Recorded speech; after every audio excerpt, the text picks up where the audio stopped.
Hello, I'm Arne D. Kaiser, who, along with my colleague Neil Horner, represent the Weston Voices Oral History Project, an initiative sponsored by the Weston Historical Society. Today is May 27th, 2015, and we are interviewing Alden O. Sherman at his home on Weston Road. As we will learn, Alden's mechanical aptitude, as well as his strong entrepreneurial streak, showed even in his teens. After a series of ventures, ranging from selling used cars to delivering gravel, he built the Alden O. Sherman Company, where he became famous for a new way to design and then develop tooling and production for gas turbine aircraft components. Alden also was to become known for his collection of antique cars. He still drives his 8-decade-old Bugatti on the streets of Weston. Alden, thank you for inviting us. Alden, thank you for inviting us into your home to have this conversation. Alden, before you moved to Weston, you lived in Westport. I'm curious as to why you made the move up the hill to Weston. What made you make the change? Cheap land. Cheap land. Yep. And I understand you built this house. Yes, we were looking for kind of casually, not any crisis. We lived in a pretty bum neighborhood in Westport. In fact, we bought it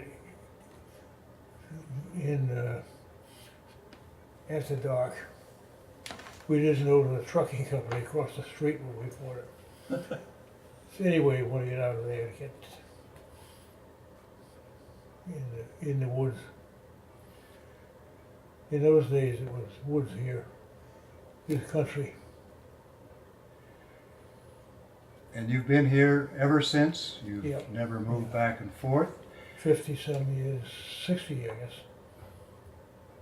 So, what we'd like to do in our conversation with you, Alden, is to explore some of the experiences in your life. I know there have been many, and some very interesting ones as well. I understand you had a birthday recently, am I correct? Right. Would you share with us which birthday that was? It was 97, I believe. And where were you born? When? Where? In Rye, New York. Actually, the Portchester Hospital. And after Rye, did you grow up as a kid in Rye? I moved to Mayopac when I was about 2 years old. And I've been there for 20 years or so. What was your life growing up in Mayopac like? Well, my father liked animals. He had everything under the sun. And I was, of course, afflicted with them. I didn't like animals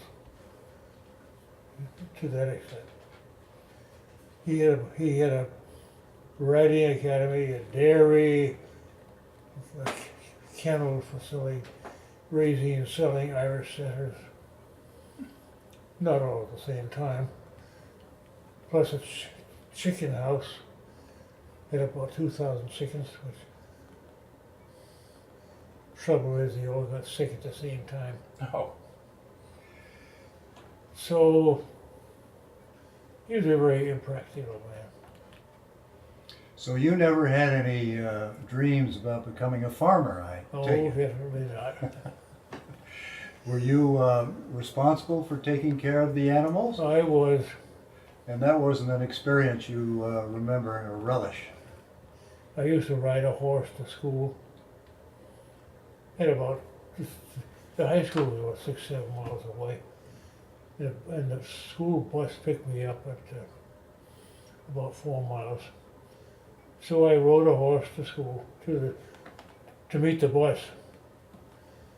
And I put the horse in a church shed. They had a shed for buggies and horses. And left in there with a pail of water, a bunch of hay. They got finished the school, I saddled up the horse and rode home. Well, I guess that's an inexpensive way of getting back and forth to school. Well, eventually, I got a bicycle and I got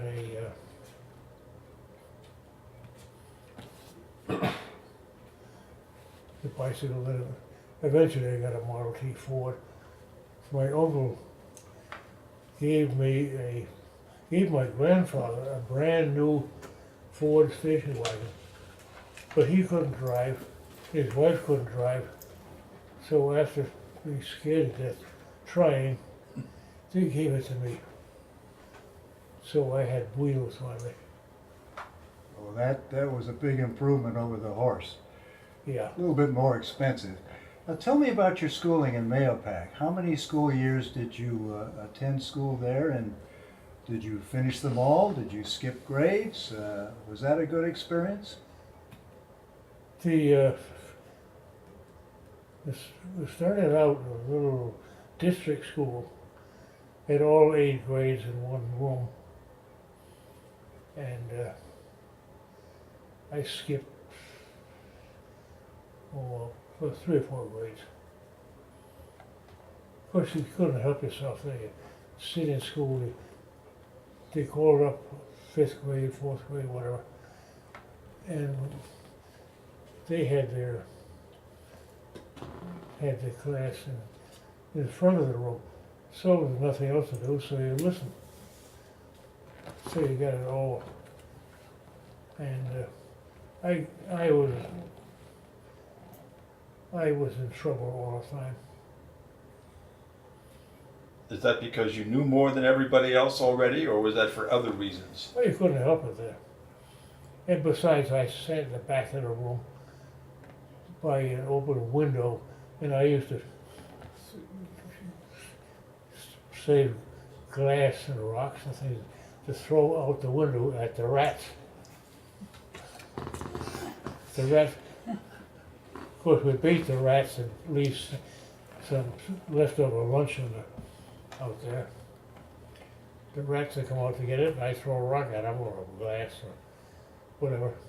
Well, you didn't get any grades for hitting rats. No, I guess. no. That was an I got in all kind of extracurricular. trouble. I see.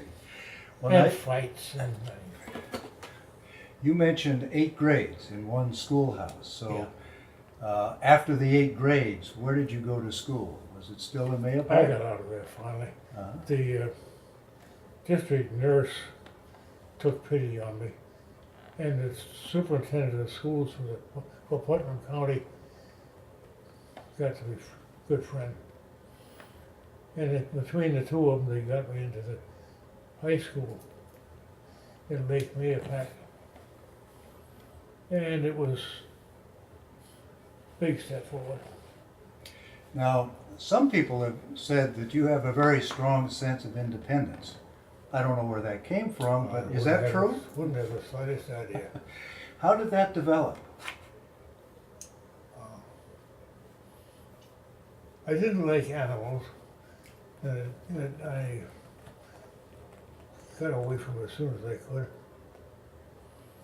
which was almost impossible. And I liked automobiles, so I would buy and sell automobiles. I had about 15 cars parked in my father's backyard. How old were you then? And, How old were you when?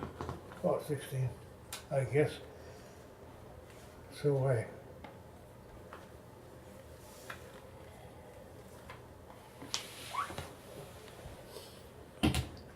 I had a pretty good friend who was the superintendent of schools for the county, and he encouraged me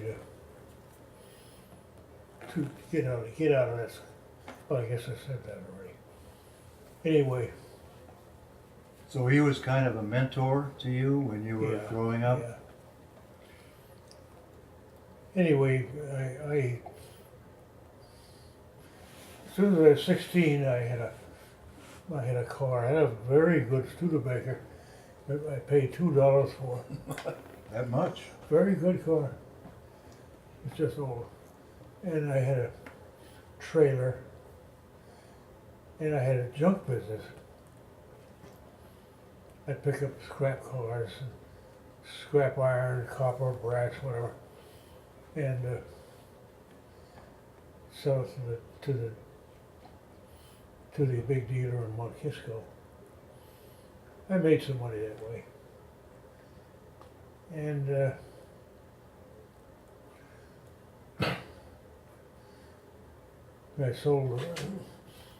I bought and sold bottom line cars for $5, $10. We fix them up, let's sell them. So that was in the 30s, I would imagine, that Yeah, time. yeah. Of course, the $5 car then was about the bottom line. Couldn't get much worse. Trying to get them running, somebody would buy them. Uh, And How did you develop these mechanical skills? Was this something just you had a native intelligence for? that sort of came naturally. So in the 30s, you were finished with animals, you were beginning with cars, and did you leave Mahopac?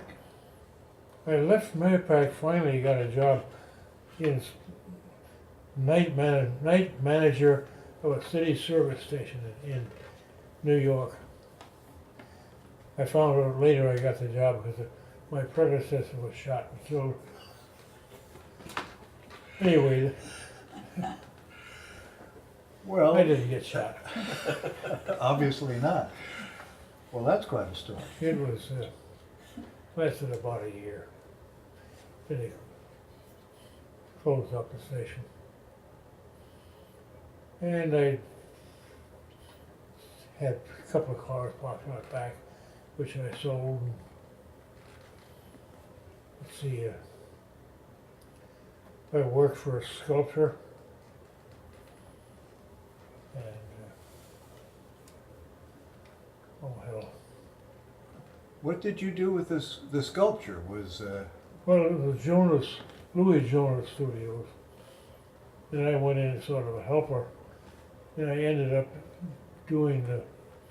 making the molds and doing the casting of his model. He made a line of African animals about a foot long, foot high, and he would make the clay model, and I would make the molds from it, and we'd make multiple castings. And I got to handle that mostly. So that was still before the Second World War. Yeah. Is that correct? So now, after that, did you? Is that when you got into the interest of the higher complexity of moving parts and? Yeah, I got a job at Remington. I came over to the Westport area. My aunt lived in Westport, and I came over to see about getting a job. That didn't make out so hot. So I called her up, said I'm in town, can I come up and see you? So I did, and she connected me with says go to Remington office and ask for Mr. Anderson. And Mr. Anderson will put you through. I don't know who Anderson was. Turned out he was the head man, president of Remington. So I did, and I got a job. And I spent a few months there. It was a hellhole. And what were you involved in at Remington? I was a trainee on punch presses for assembling bullets. they put the shell and the slug and miscellaneous parts in the press, and they would go through the cycle and come out finished. I was in the setup department. I didn't like it very much. I was making $28 a week, which is pretty good. So I quit. I got a job for 18, making a company making transformers. So I went in. I didn't know anything about transformers. So I did whatever I could, and I learned pretty fast. So in about a month, I was making about double my pay.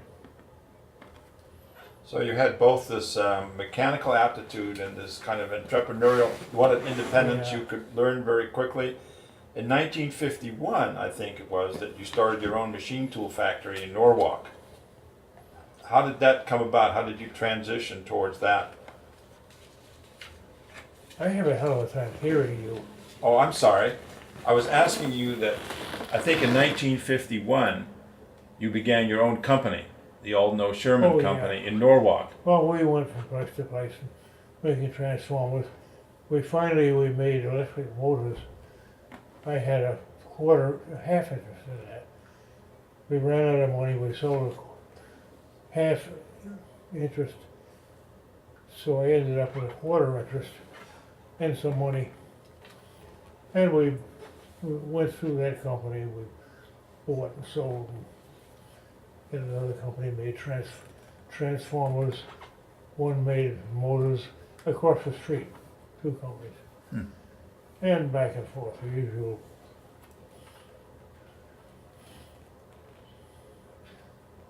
Oh, how do we? That you said did you have a Oh, I had a partner at the partner. time, or? Had a partner who funded. We stayed with. We started this company. We sold a half of it. Then we sold the whole thing. Then we went to work for it. Then we got some money together. Started another company.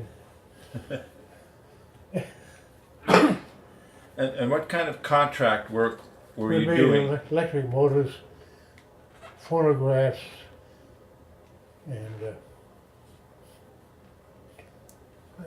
transformers. It finally ended up making almost 100% motors. We sold motors to Cape Art Company and other manufacturers. What company? Cape Art. They were the Cadillac of the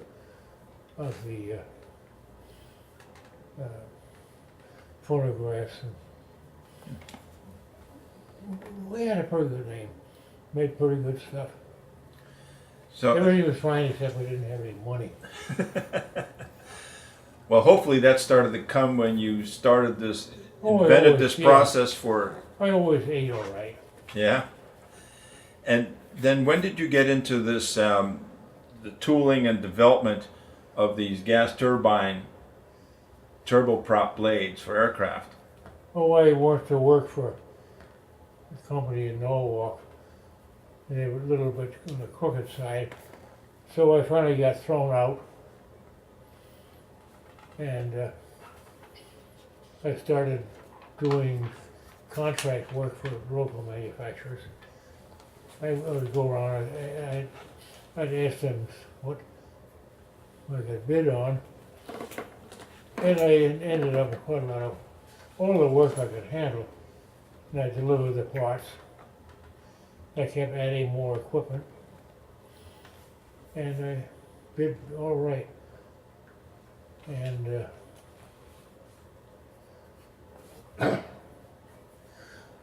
excuse me.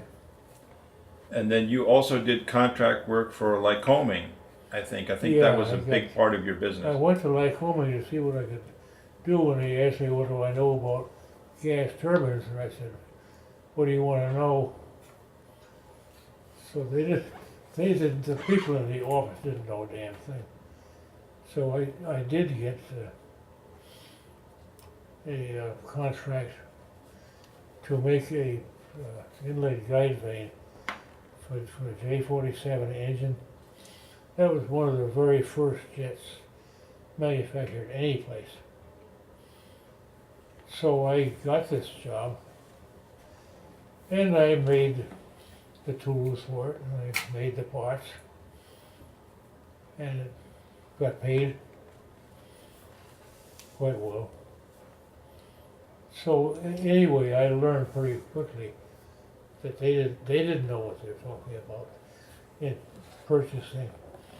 So I got pretty well known up there. I made a point to be there every day, and I got to I was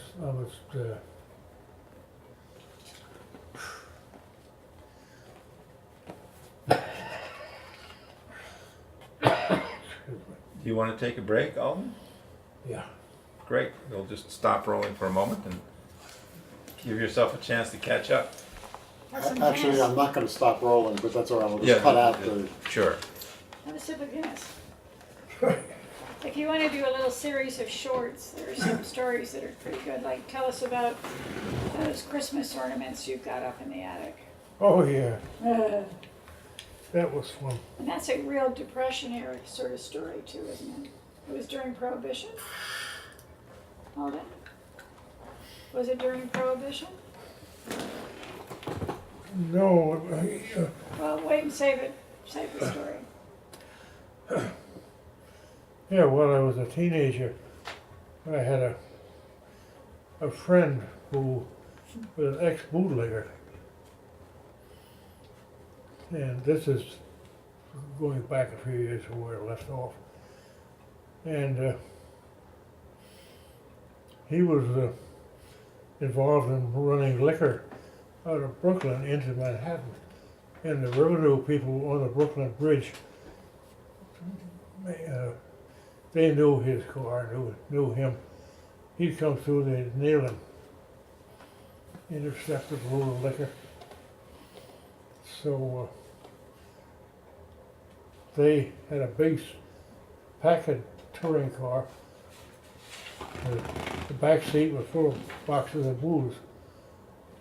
And they'd run through, but then somebody else went through. See, what was that? I don't know. I think there was I thought it was a truck, not a Packard. And so they Oh, yeah, stopped yeah. the truck. They intercepted this truck, and they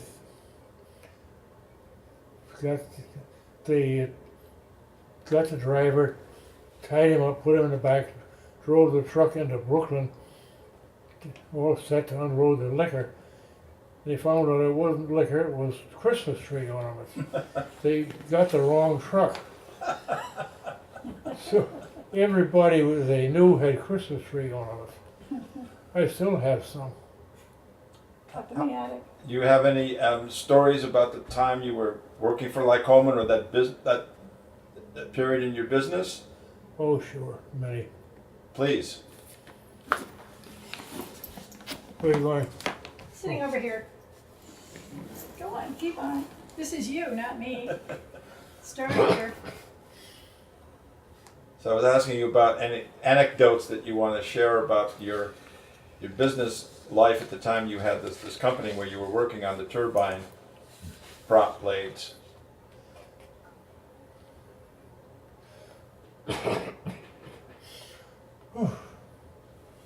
Excuse me. Do you want to take a longer Is that break? thing cranking away? It's But- okay. But it can It's all fine. be cut out. Alden, do you want to turn the air on a little more? What? It's warm in here. Do you want to have the air conditioning up a bit? Yeah. Okay. Is that this controller or the one in the living room? You know how to run it? Pretty much. Either that or the heat will fight the cold. And That's it. Shit. why don't you have a sip of Guinness? That's always very reviving. If you don't, I will. Would you like one? No. All right, let me go turn the AC up.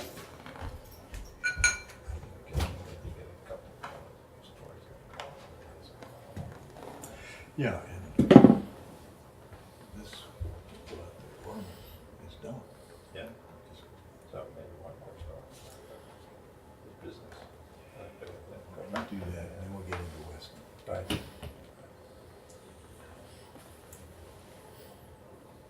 Ready? Oh, yeah. Okay, great. I'm glad you feel free to stop. So stop anytime Okay. you wish. We were talking about your business life and designing the tools and then the development of these turbine blades for the turboprops. And we'd love to hear an anecdote or two during the couple of decades when you did that. Let's see.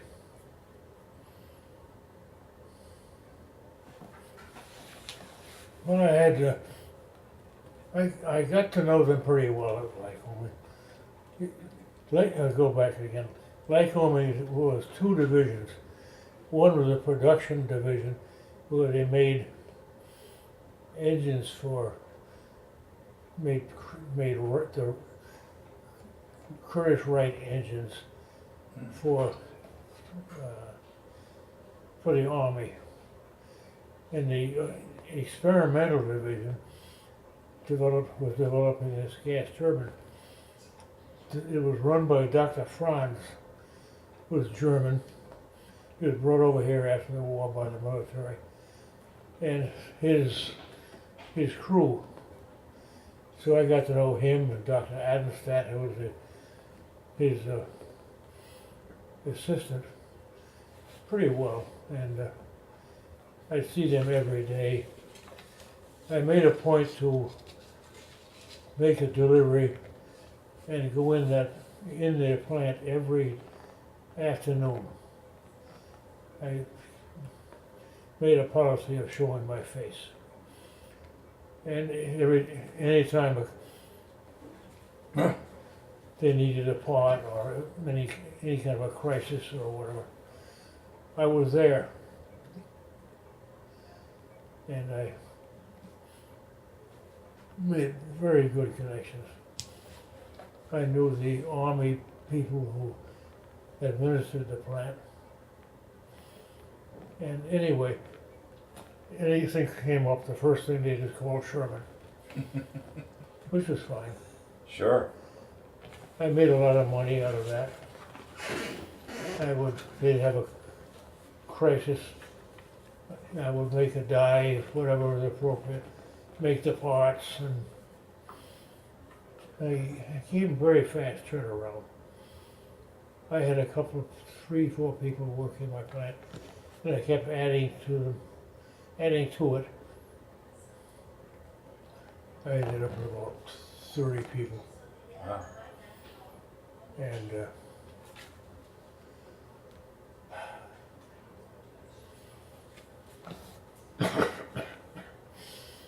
And then you sold the company later to what was oh yeah, much later.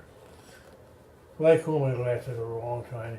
They finally, Lycoming sold out to Allied Signal, and they were a bunch of animals. They were terrible people. And then Allied Signal sold out to Honeywell, who were much worse. They were impossible. So I pretty much severed my relationship. It became harder and harder to be independent and your own man, Yeah, I would imagine. they wanted to run the company for me. So I got out under that.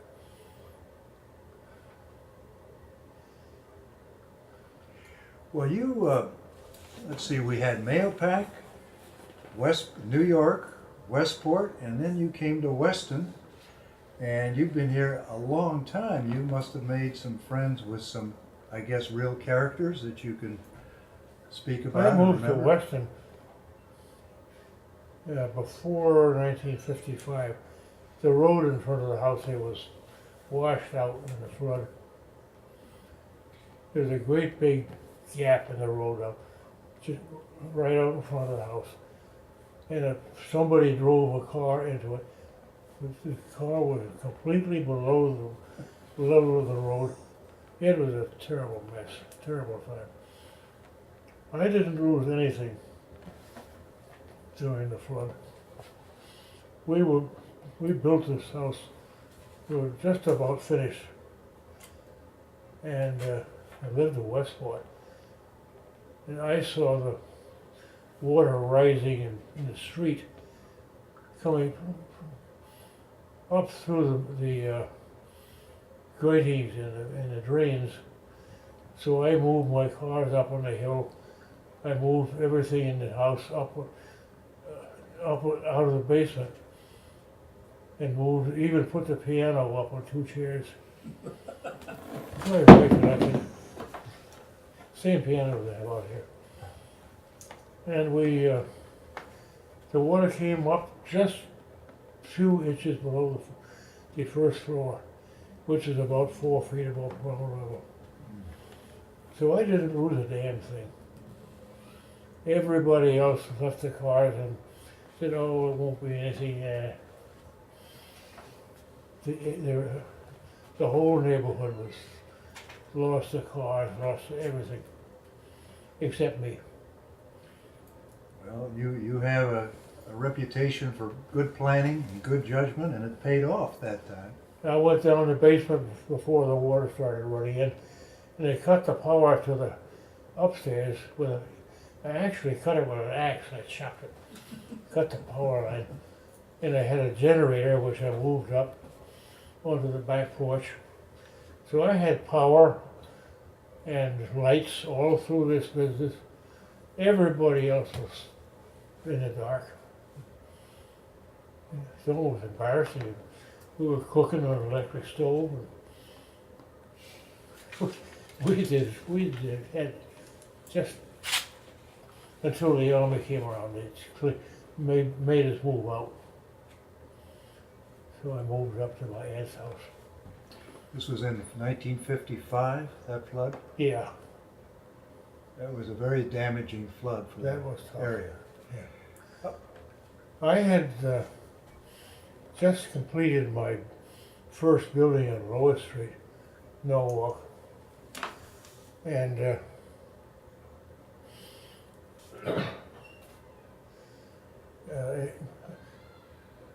I had all my stuff in the basement in there.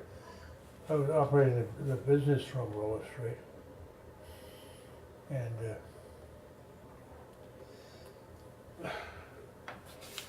excuse me, I'm short of breath. Would you like to take another break? Another sip? Or is this enough for now, Alden? Huh?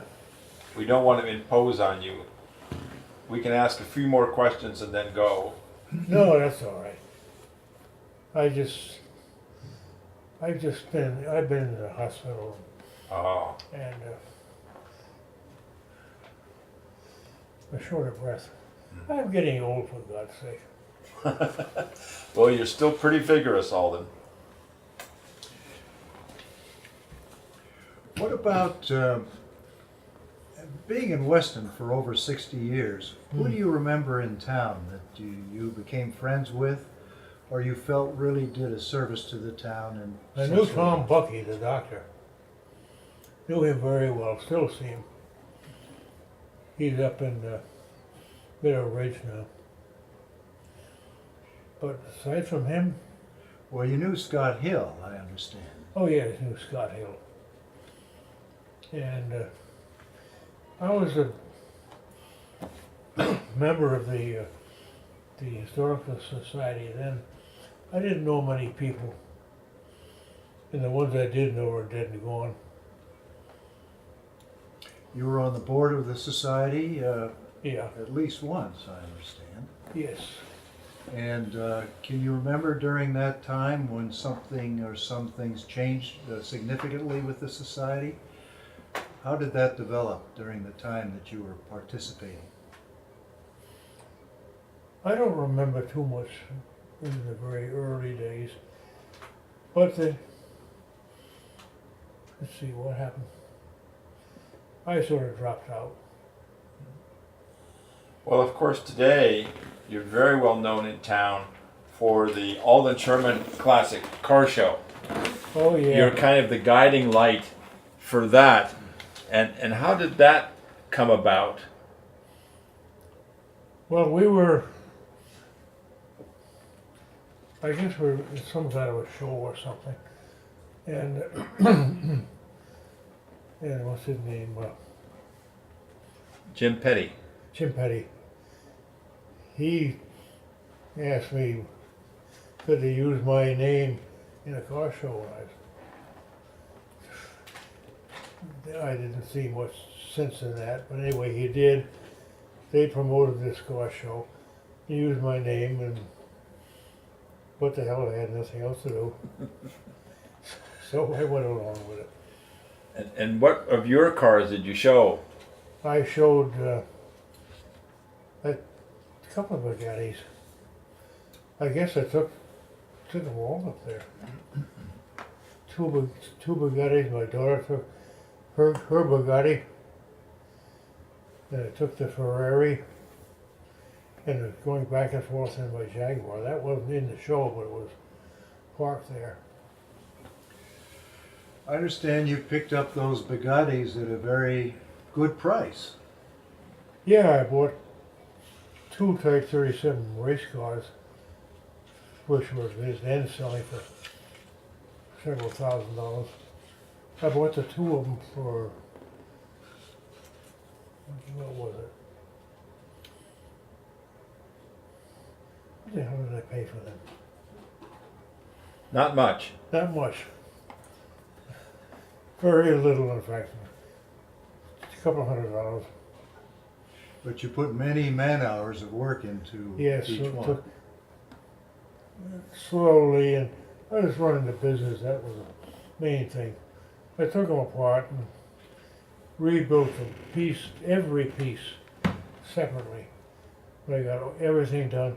I subcontracted some, and I got them all finished up. I assembled them, and it took damn near 40 years. That's a lot of dedication. It's a slow process. I have other things to contend with. Yeah.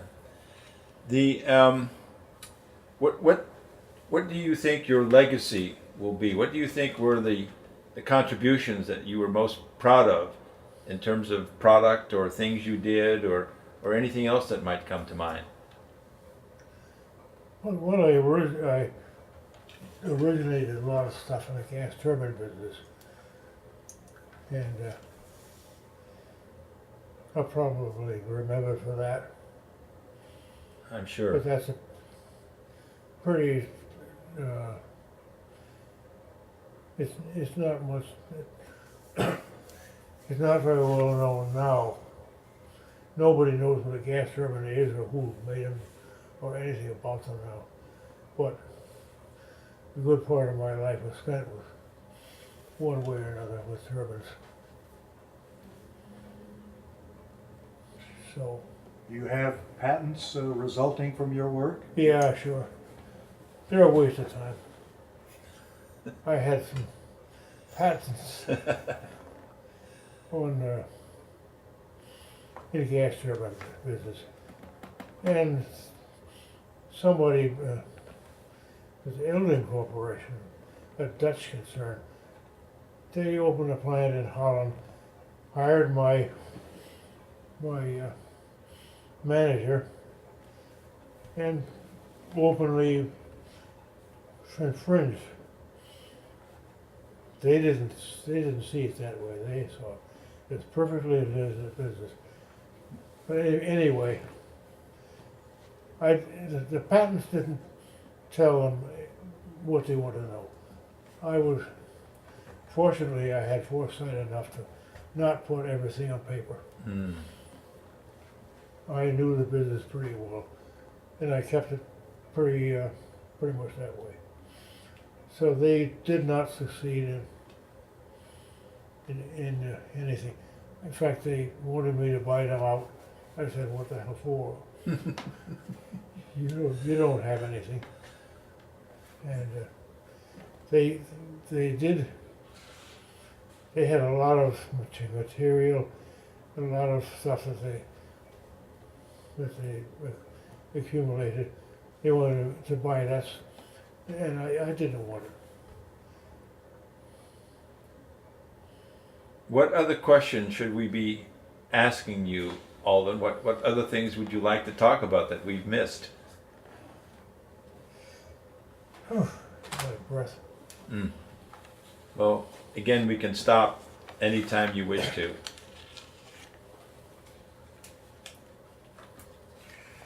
Tell us about, Alden, your headquarters or plant, or your manufacturing in Lois Street.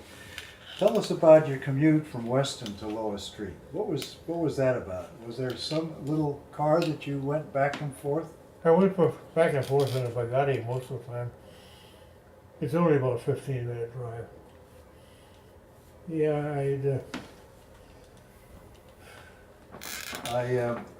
I read somewhere that you had a car called an Amel car? yes, I still have it. I bought that car in 1938, and I drove it from up until recently. It's in the garage now. I drove it in. I had it in the car show. Is that your special car, your favorite car, or was that just a convenient car? That's it. Well then, tell about the housewife who laid in wait for you. We got the cops to ambush you because it was so noisy. The ammo car on your way from Weston. You used to like to rev it up and run it from Weston to Lois Street. Remember? Yeah, I made a little bit of a noise. Yeah, well tell the story. I have to run. But tell the story about that, it's pretty funny. Thanks, Joe. Bye bye. Good guy, yes. I guess she's referring to is it going.